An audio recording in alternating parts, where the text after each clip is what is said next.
생존 우선순위 서바이벌 프라이어리티 2025년 11월 20일자입니다. 1.25 배속을 보시기 바라고요. 구독, 좋아요 부탁드립니다. 오늘의 편집 내용입니다. 쭉 이 생존 우선순위를 진행하면서 최종적으로 귀결되는 것은 모든 것은 미중 전쟁으로 귀결된다는 느낌을 갖습니다.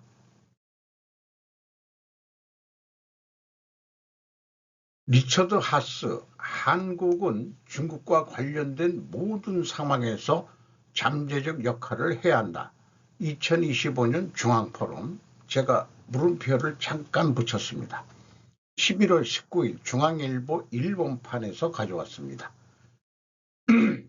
리처드 하스 미국 외교협회 CFR 명예회장은 19일 2025년 중앙포럼에서 한국은 인도태평양 지역에서 또 세계적으로 미국의 전폭적인 파트너가 되어야 하며 이는 중국과 관련해 일어날 수 있는 모든 상황, 이미지러블 컨팅젠시에서 한국이 해야 할 잠재적 역할도 포함한다고 말했다. 이런 맥락에서 한국은 일본, 호주뿐만 아니라 다른 지역 국가와의 관계도 지속적으로 강화해야 한다. 중국에 관련해 일어날 수 있는 모든 상황은 대만 해협이나 남중국해에서 일어날 수 있는 무력 충돌 등도 포함한다고 해석할 수 있기 때문이다. 그는 양국은 한반도, 조선반도 지역뿐 아니라 점점 세계적으로 광범위한 도전에 함께 직면해 가고 있다고 진단했다. 한국의 관점에서 보면 여러 가지 어려움이 있지만 그것은 미국의 외교 정책과 한국의 국내 정책 사이에서 발생하는 것이라고 생각한다고 말했다. 이와 관련해 한국은 한반도의 재래식 방위에 더 많은 부담을 떠안을 준비를 해야 한다고 강조했다. 한미가 우크라이나와 중동의 분쟁 등을 주의 깊게 연구해 신기술의 역할에 대해 올바른 교훈을 얻어야 한다며 무인기 등을 예로 들었다. 미국에서 특정 필수 역량의 국내 회귀, 즉 재산업화, 리인더스트리얼제이션이가 초당적 지지를 얻고 있는 점을 언급하며 이 모든 것에 한국은 중요한 역할을 한다고 말했다. 그 뒤에도 뭐 좀 표현을 했습니다만 뭘 그렇게 어렵게 설명하는지 한반도가 미국 51번째 주가 되라고 제안하는 것만 같다. 이 정도 요구하면은 그냥 제 생각인데 그냥 51번째 주 하면은 더 좋지 않냐. 이 정도까지 요구할 거면은 그러면은 뭐 우리 그 미국의 외교 정책과 한국의 국내 정책 갈등은 해결될 것 같아요. 뭐 이미 여러 번 의견을 얘기했습니다만 언젠가는 로마 제국도 만나면 유럽도 각자 독립국가가 됐듯이 로마 제국이 유럽 전체를 지배했었죠. 영국까지도. 뭐 길게 봐서 그렇다 그런 얘기입니다. 전작권 전환은 서두르고 주한미군 현 수준 유지는 빠지고 팩트시트가 남긴 질문이라고 정문정 뉴데일리에서 11월 19일입니다. 팩트시트 주한미군 전력 언급조차 없어 현 수준 빠진 SCM 미군 태세 조정 신호 미의 중견제 속 대북 전력 축소 우려 삼축체제 미완 전작권 전환 속도전 위험 전작권 미북 협상 태세 조정 3중 압박 직면 한미 관세안보 협상 국면에서 원자력 추진 잠수함 건조 지역 논란이 부각되면서 정작 주한미군 태세 조정과 전시작전 통제권 조기 전환 등 핵심 안보 의제가 후순위로 밀리고 있다. 최종 상태조차 규정되지 않은 전작권 전환이 주한미군 태세 조정과 맞물려 속도가 붙으면 그 파장은 예측하기 어렵다. 감시 정찰 능력이 부족한 한국이 북한의 위협에 대한 재래식 억제를 주도한다면 안보 공백이 발생할 수 있다는 지적이 나온다.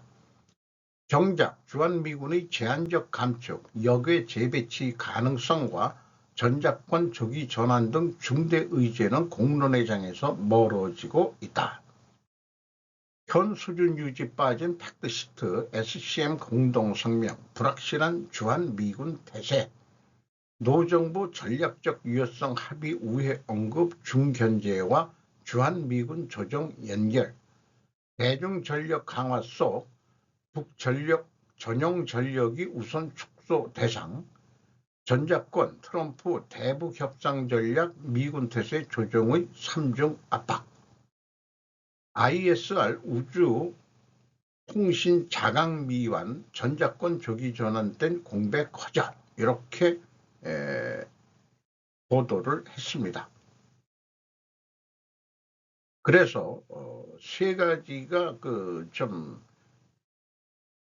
문제가 있고 갈등 속에 있는데 북미 협상이 있고 전작권 문제가 있고 미군 태세 조정 이런 것들이 지금 눈에 띄고 있는 거죠. 과연 어떤 조정 장치로 풀어낼 수 있는가.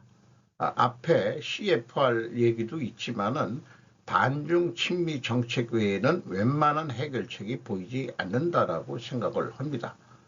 전략 구도의 변화다 이렇게 얘기할 수밖에 없을 것 같아요. 그리고 뒤에서 언급하는 내용을 미리 요 앞에다가 좀 썼는데 CFR 쪽에서 얘기한 것들이 한국이 필요한 것은 새로운 접근법, 그 다음에 균형, 부담 공유하자, 쉐어링 버든 이렇게 된 것을 부담 공유로 번역을 해봤습니다.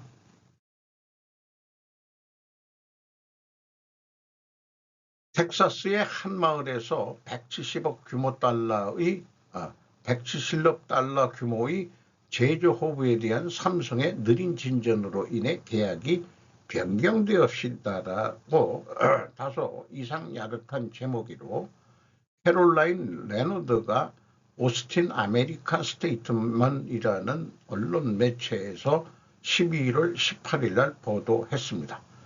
삼성의 170억 달러 규모의 칩 공장은 테일러를 변화시킬 것으로 예상되었습니다.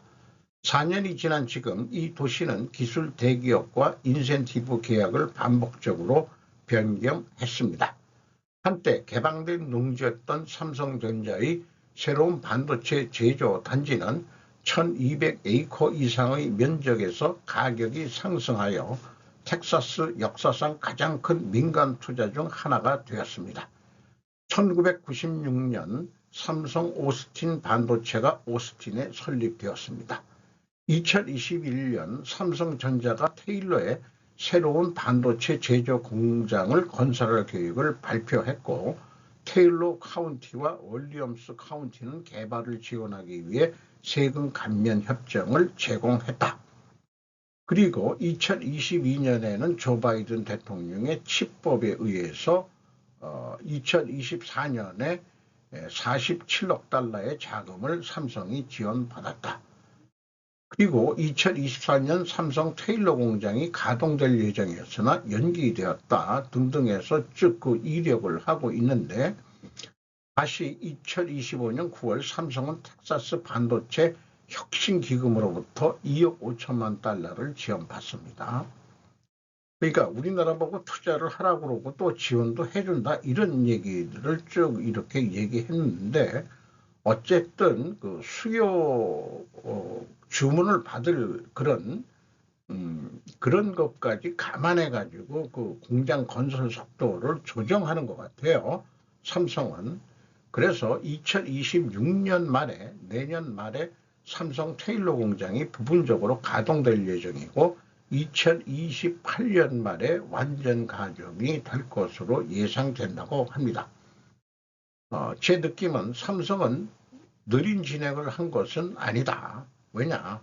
공장을 돌리려면 훈련된 인력이 필요하기 때문에 공장 졌다고 바로 뭐 반도체 공장 직원들을 미국인들을 쓴다고 한들 그게 실수율이 제대로 나오겠느냐, 이런 얘기겠죠. 불량률도 많이 나오고, 그러니까 훈련 기간이 필요하고, 이런 등등을 다 준비하는 과정이니까. 또한 인프라가 충분하냐, 전력과 그 다음에 그 물 공급 이런 등등, 도로 교통 이런 것들이 제반 가져가면서 그런 상황에 맞춰서 삼성전자는 진행을 하고 있다고 두둔해주고 싶습니다. 아니나 다를까 유사한 얘기가 있죠. 구마모토 지사 TSMC 본사 재방문 24일 제3공장 현내 입지 요청할 것이다. 11월 19일 교도통신입니다. 구마모토 현의 기무라 다카시 지사는 19일의 기자회견에서 대만 신타케시의 대만 적체 진로 제조 TSMC 본사를 24일에 방문한다고 발표했다. 경영 간부와 면회해 제3공장의 현내 입지를 포함해 투자 확대를 요망한다. 본사 방문은 지난해 8월에 이어 두 번째. 현내에서는 작년 12월에 제1공장이 본격 가동해 현재는 제2공장의 본체 공사가 진행되고 있다. 김우라 씨는 공장 주변에서 심화되는 교통체증 대책에 대해서도 설명할 방침이다. 지사 방문에 맞춰 현은 24일 대만 타이베이시에서 반도체 관련 기업의 유치를 향한 세미나도 연다. 결립대의 구로다 타다히로 이사장 등이 등단해 인재육생 등 산악관의 대처를 피할한다. 그래서 뭐 이렇게 그 설명을 그 디스플레이에 띄워놓고 구마모토 지산 모양인 것 같습니다. TSMC 제2공장까지 일본 정부의 지원금이 있었던 것으로 압니다. 또한 인프라 개발도 하고 있죠. 제3공장의 지원 여부는 보도에는 지금 없지만 미국 그 관세 협상의 그 관련으로 5,500억 달러 투자 이런 것들이 맞물려 있는데 미국 투자로 여유가 있을지 그것은 잘 모르겠네요.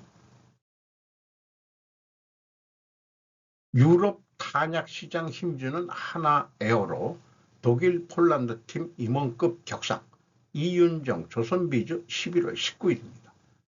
TGM 사업부 내 폴란드 독일 TF 임원급 조직 격상. 세계 탄약 구조 수요 대응 유럽 공략 강화기도. 하나 에어로스페이스가 유럽 내 탄약 시장에 힘을 주고 있다. 관련 사업부에 폴란드 독일팀 수장의 임원급을 배치하면서이다.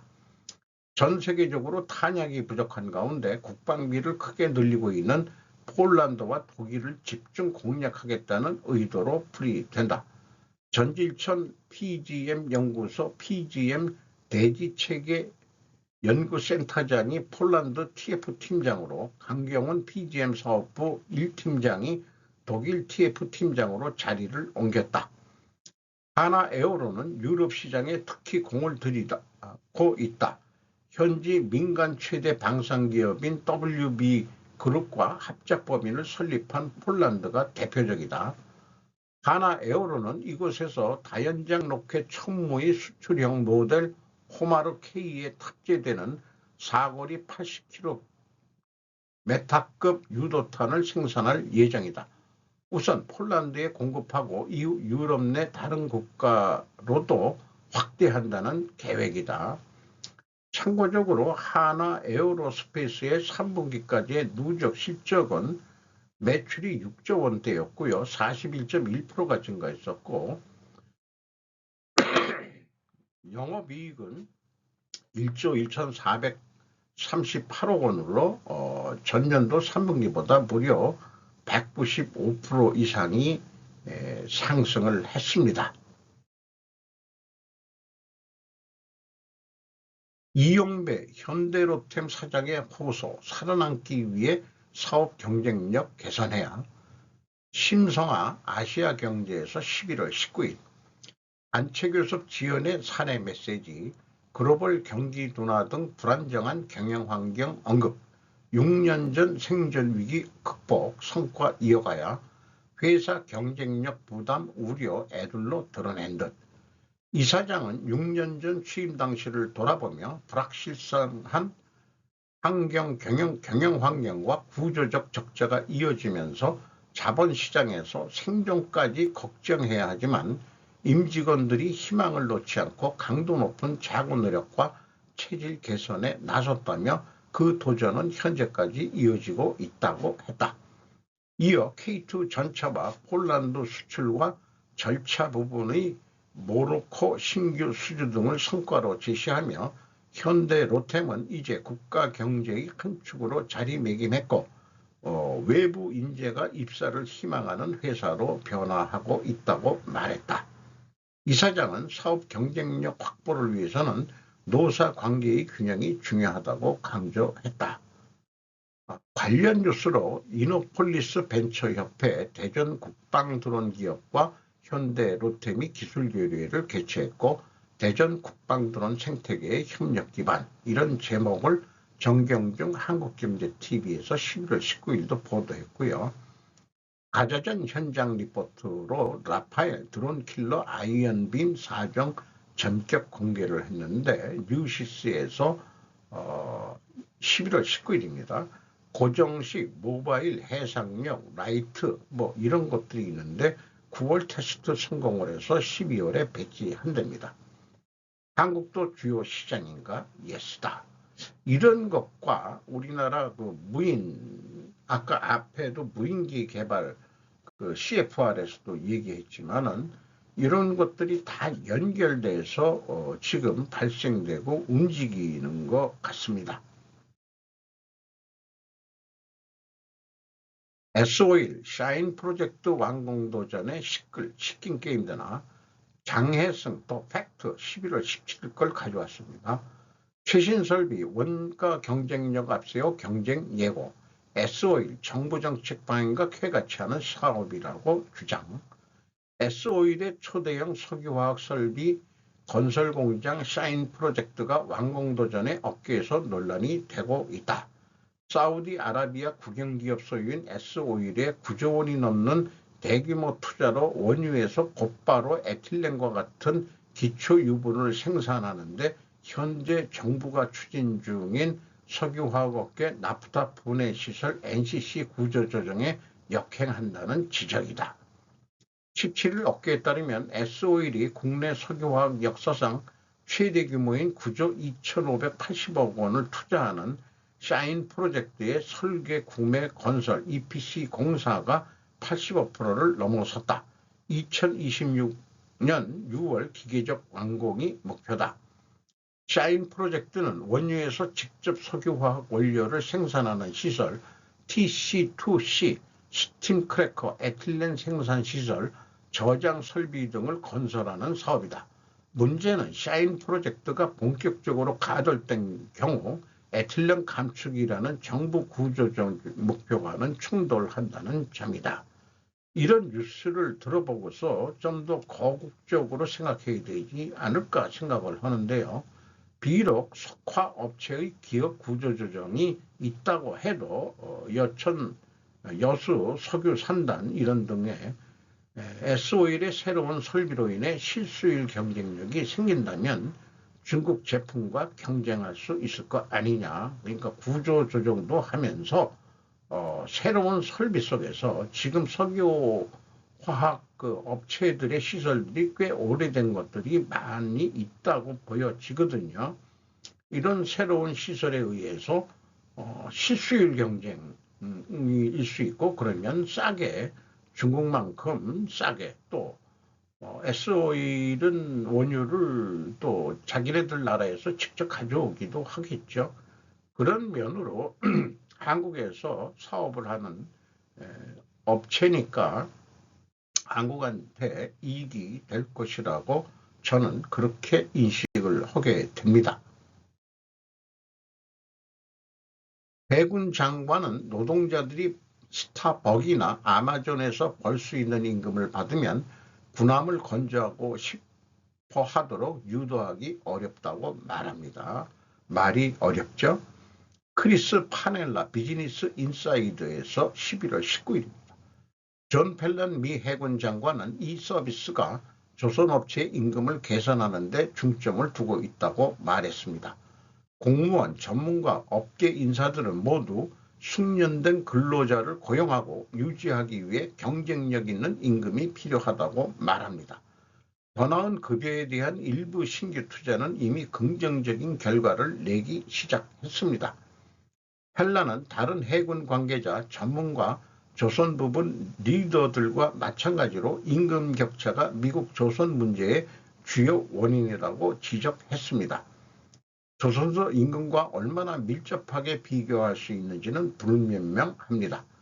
조선소의 더 나은 삶의 질과 근무 조건, 더 많은 자동화 및 향상된 교육, 인근의 저렴한 주택, 더 많은 혜택도 잠재적인 해결책으로 확인되었습니다.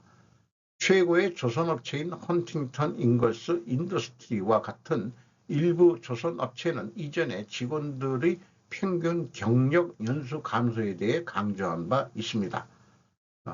회사를 빨리빨리 그만두더라 이런 얘기죠. 이러한 감소는 유지율 저하, 신규 채용 교육에 소요되는 시간 증가, 전반적인 전문성 손실에 기여합니다. 이렇게 표현이 되어 있고 관련된 드라이도크 여기에서 작업하는 사진이 보도가 되는데요. 제가 들은 정보는 한국의 경우 숙련된 물량팀이라는 것이 있어 외주 성격으로 고임금 성격으로 독립된 인력들이 활동하고 있다고 합니다. 이들은 프리랜서 성격으로 고임금을 받아가면서 외국인은 차단하고 순수한 한국 인력들이 서로 그 지식을 공유해가면서 물량 계약을 통해 가지고 외주 작업을 하는 전문팀이 있다. 미국 조선업체도 정직원을 모두 고임금 줄 수는 없기 때문에 이런 특별팀을 힌트를 얻어야 될 것 같아요. 뭐 전쟁할 때 용병들은 잘 쓰면서 왜 제조업에는 그런 착상을 못할까? 그런 생각을 해보게 되네요. 어떻게 생각하면 물량팀이란 것은 용병팀이라고도 얘기할 수 있겠죠.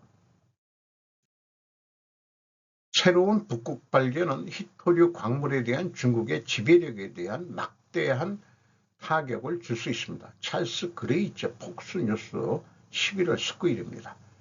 마이크 던리버 알래스카 주지사가 예고하고 도널드 트럼프 대통령이 추진한 이 프로젝트는 노메 인근 그래파이트 원 부지에서 중국이 생산량의 90%를 차지했던 방대한 매장량을 발견하면서 나노기술, 에너지 및 자동차 부분에서 중국의 지배력에 큰 타격을 줄 것으로 보입니다.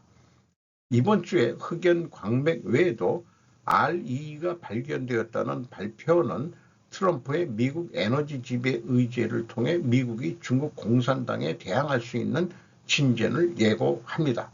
이 R2가 뭐 히토류를 얘기하는 것 같아요. 레어 뭐 이런 거겠죠.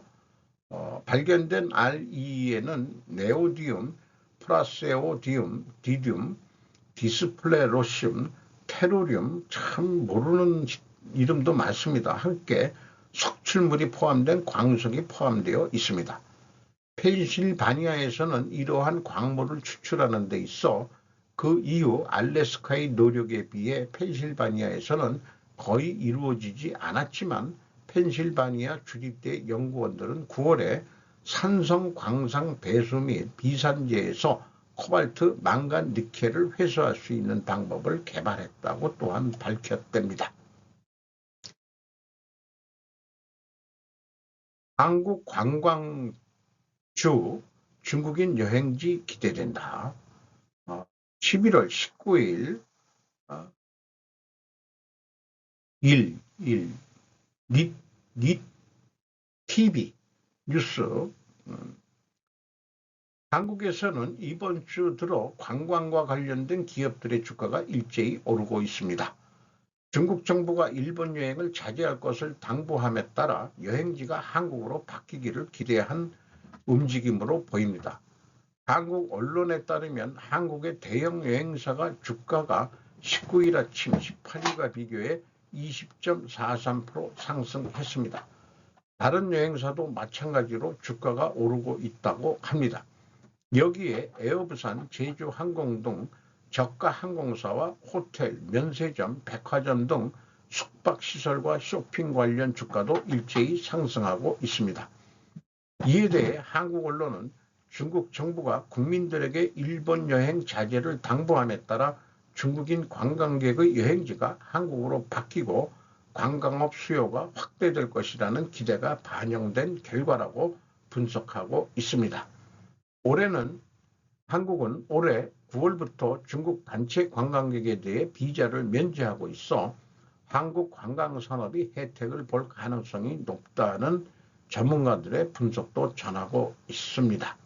그러나 무비자 입국이 저는 부작용은 꽤 상당할 것이라고 예견을 해볼 수 있겠어요. 이것은 아마도 명동거리 사진을 찍은 것 같습니다. 중일 외교 갈등 선반에서 모란떡 한국, 헤이진지 저널리스트 코리아 레포터 편집장인데 일본판으로 발행하면서 순도는 중일이라고 표현을 하고 있는 점, 이런 것들은 어느 나라를 먼저 쓸 거냐 하는 것은 그냥 언론의 자유라고 생각하면 될 것 같습니다. 근데 그 본문에서는 일본부터 표현했어요. 일종의 외교 마찰은 여러 가지 부산물을 낳고 있다. AI가 중일로 했던 것 같습니다. AI 번역이. 본문은 그렇게 못한 것 같아요. 일종의 외교 마찰은 여러 가지 부산물을 낳고 있다. 이로 인해 혜택을 받고 있는 곳이 한국의 관광업계이다. 한국관광공사에 따르면 외국인 관광객 수는 9월 현재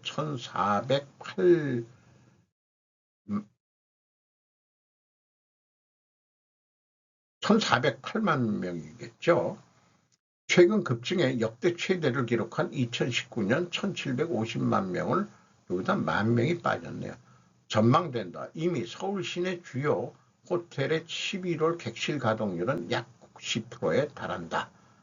중국 공산당 중앙선전부 산하 대외지 차이나 데일리는 오키나와 음악가이자 영화감독 평화운동가 로버트 카지와라는 말을 인용해 일본은 1879년 육구 오키나와의 옛 이름을 침공병합하고 그 강제로 오키나와현으로 개명했다. 이것이 육구의 식민지화가 시작되었다라고 보도. 중국 외교부 대변인은 11월 17일 한국 정부를 우회적으로 지지하는 듯한 발언을 해 한국을 기쁘게 했다. 이에 기분이 좋아진 것은 아니지만 한국 정부는 동북아 삼국의 표기에 대해 한중일로 표기, 호칭을 통일한 것을 발표했다. 참 이거에 대해서 자기가 부르고 싶으면 부르는 대로 저는 지금 상황을 봐서는 한일중으로 부르는 게 맞다, 틀리다가 아니고 그런 입장입니다. 이건 맞다, 틀리다의 문제가 아니죠. 취향일 따름입니다. 이동복 전 보수성향 의원, 현재 신아시아연구소 수석연구원이 일본 정부의 독도 문제 논의에 반응할 것이 아니라 이번 기회에 스시마 반환 문제를 논의해야 한다. 독도를 옹호한 이승만 대통령은 건국 후 이미 요구했었다. 대마도는 일본이 아니라 한국의 부속 지역이었다고 보여주는 무수한 역사 기록이 존재하는 것으로 알려져 있고 중국 고대사서 주서와 무슨 서, 그리고 고대 한국의 환단고기와 삼국지, 고대 일본의 고사기와 일본서기 등의 조선 쪽으로 되어 있다며 대마도는 측극의 영토라고 주장하는 것을 붙이겠다 이렇게 얘기를 하고 있습니다. 그런데 우리가 노래로 했는데 독도는 우리 땅, 대마도는 일본 땅, 하와이는 미국 땅 그렇게 노래를 부르고 있죠. 그런 것까지 이렇게 표현했는데 생략했습니다. 오늘도 좋은 하루 되시기 바랍니다.